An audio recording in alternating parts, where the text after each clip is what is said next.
Քրիստոս հայրավ իմերելոց օրտնյալ է հարությունը Քրիստոսի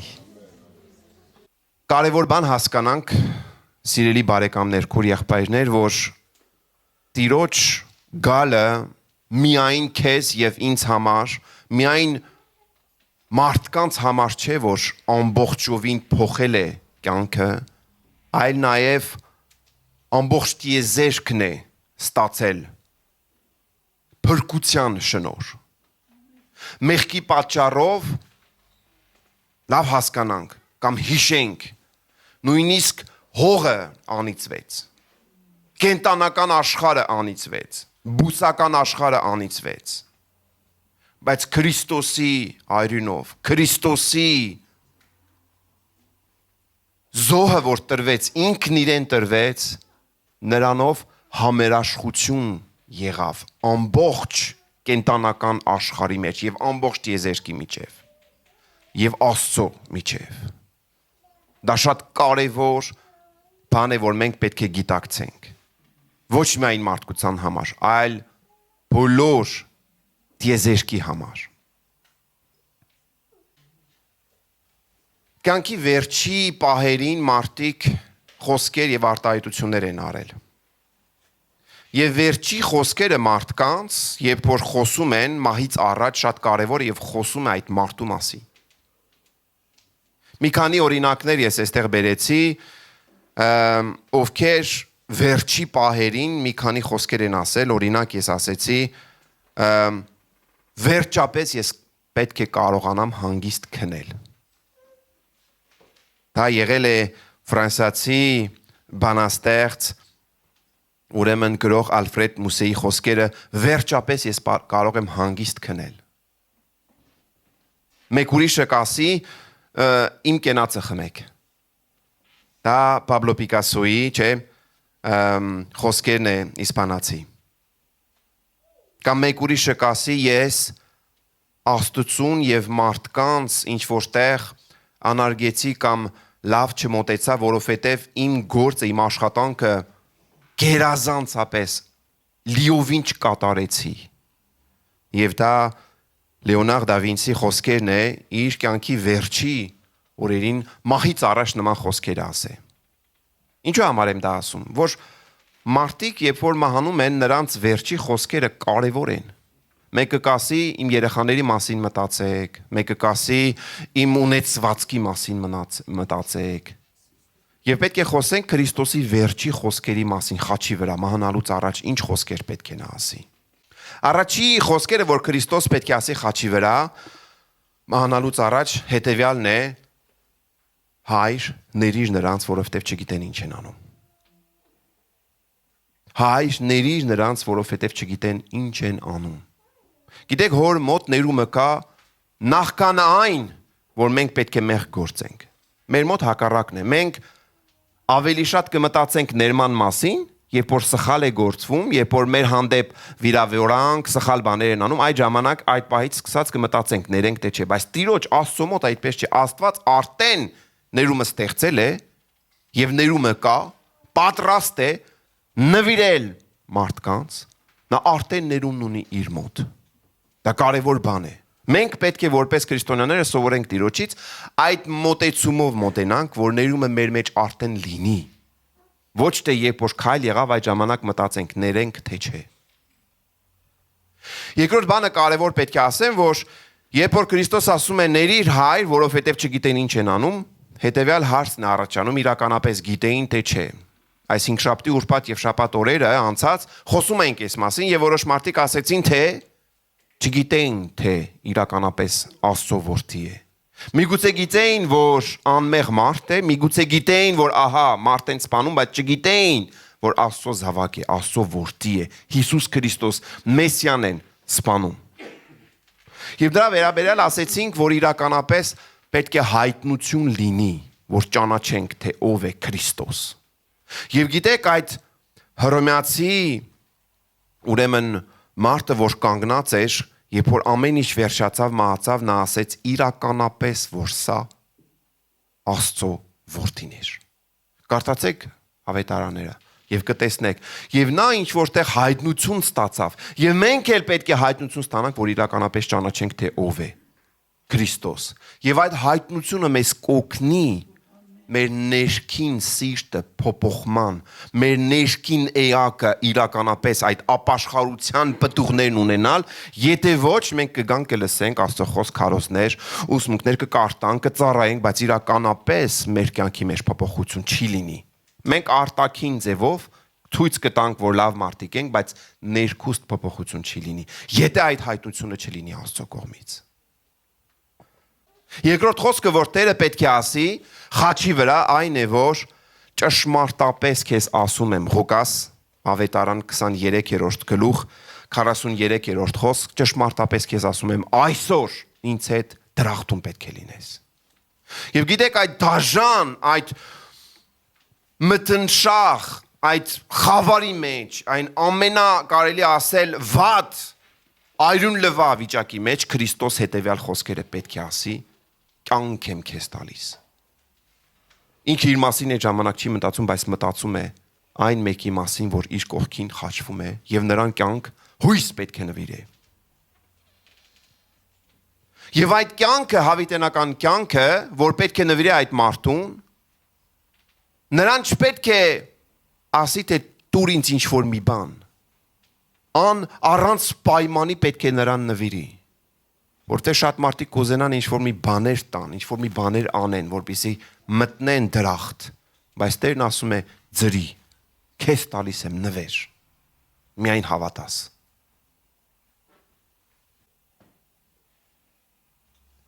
Եվ այն խոսքը, որ պետք է այստեղ նշվի, ուրեմն երրորդը այն է, որ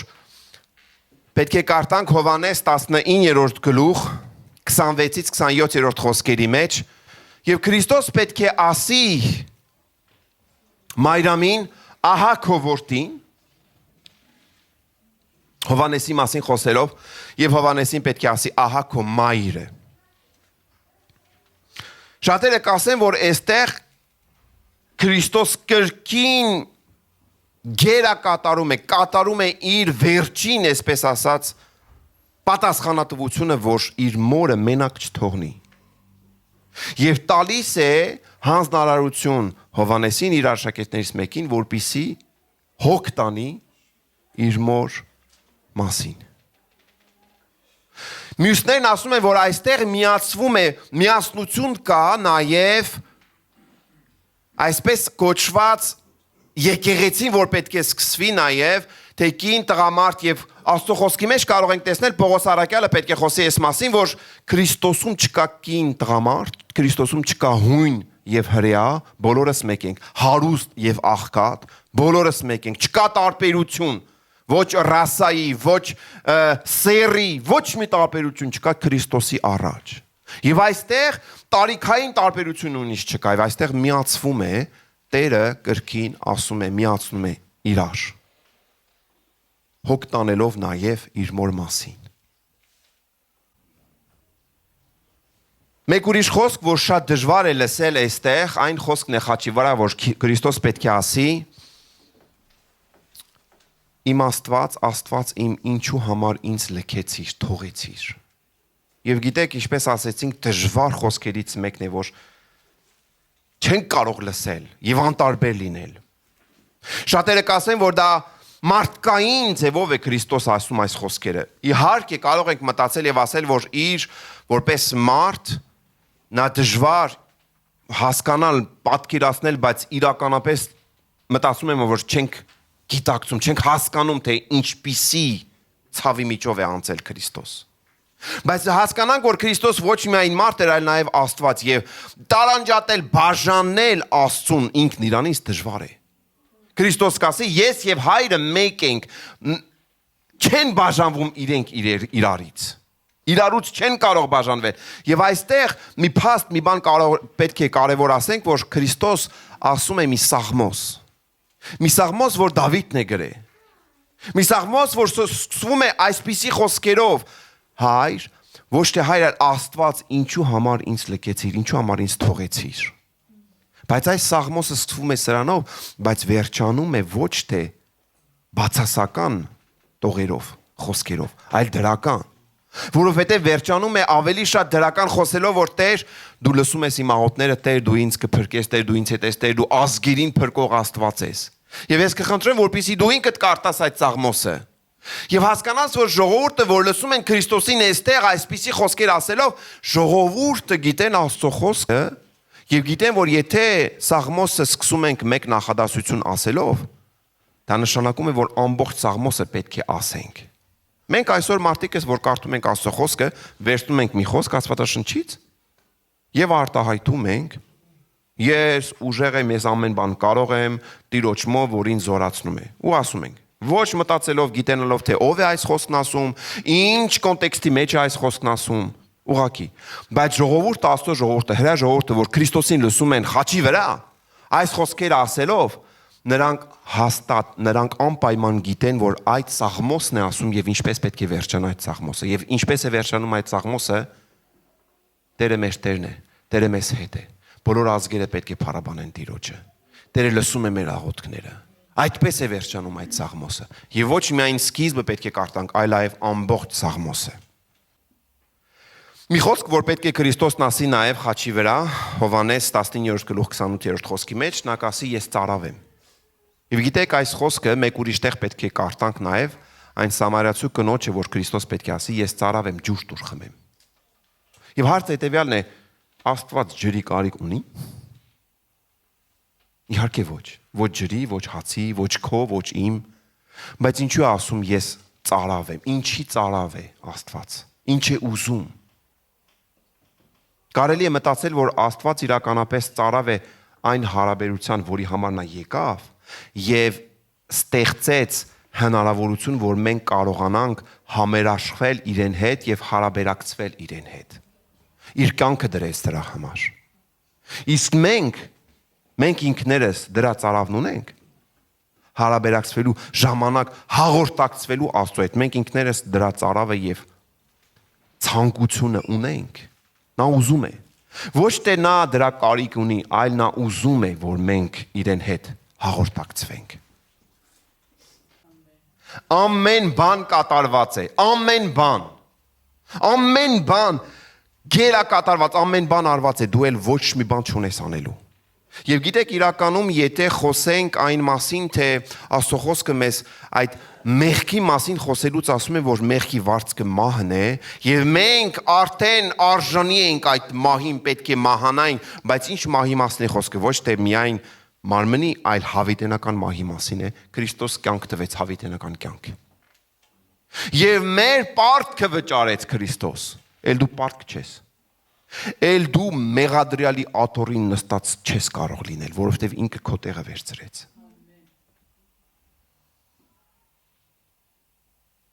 Եվ ոչ մի դատավոր, ոչ մեկ չի կարող քեզ դատապարտել ասելով, որ դու մեղավոր ես, ոչ մեկ։ Քրիստոս վերցրեց քո տեղ։ Եվ նա ճանապարհ բացեց դեպի երկինք։ Եվ նա վարագույրը պատրեց վերևից միջև վար։ Եվ կարող եմ ես մտնել այն սրբության սրբոց տեղը։ Եվ Աստված ինձ կարող է ընդունի Քրիստոսով։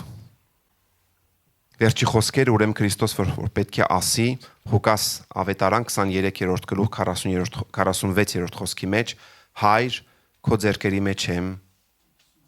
հանձնում իմ հոգին։ Այո, Քրիստոս մահացավ, բայց փառք Աստծո Քրիստոս հարություն առավ եւ օրհնյալ է հարությունը Քրիստոսի։ Կուզենամ վերջացնելով այս տեքստը կրկին կարդալ, դա մի կարելի ասել բանաստեղծություն է, չեմ հիշում որտեղից եմ գտել, որտեղից եմ վերցրել, բայց ֆրանսերեն պետք է կարդամ, փորձեմ հայերենով թարգմանել եւ պետք է վերջացնենք։ Մի քանի խոսքով հայերենով թարգմանեմ, երբ որ մենք նայում ենք խաչին, ինչ ենք տեսնում եւ հետեւյալ խոսքերը, որ գտել եմ, կուզենամ ձեզ հետ բաժնեկցվել, այն է, որ խաչին վրա կարող ենք տեսնել այն անհնարին, որը միացնում է հոգեվորը մարմնավորին, անտեսանելին տեսանելիին։ Եվ այդ խաչի վրա կարող եմ ես ինքս ինձ տեսնել, որովհետև իմ մեղքը ինձ ամբողջովին ծրարավորել էր, փակել էր ամբողջ իմ էությունը, բայց իր խաչը ինձ փրկեց։ Երբ որ իմ ականջը չէր կարող լսել Աստծո սուրբ ձայնը,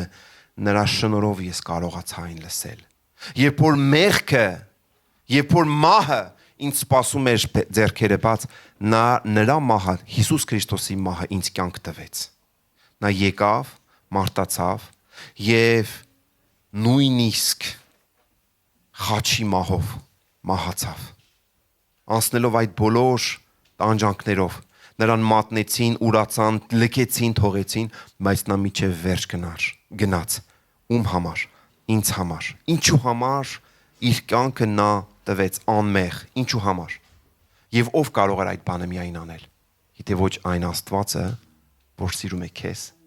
եւ ինձ։ Փառք մեր Աստծուն։ Աղոթենք մեր Աստծուն, ինչ պատասխան կարող ենք տալ այս հարցին կամ այս խոսքին կամ այս քարոզին,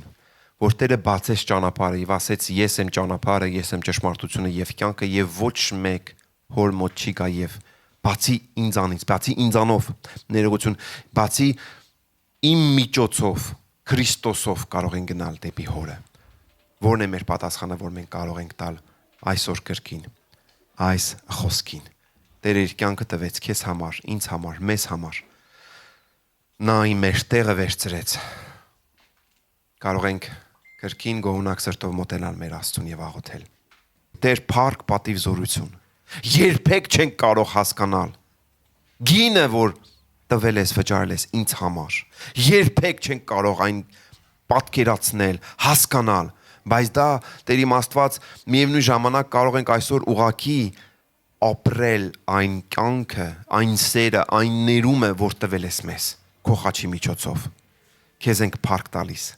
Փառք ես Հայր, Որդի, Սուրբ Հոգի, հավիտյանս հավիտենից։ Ամեն։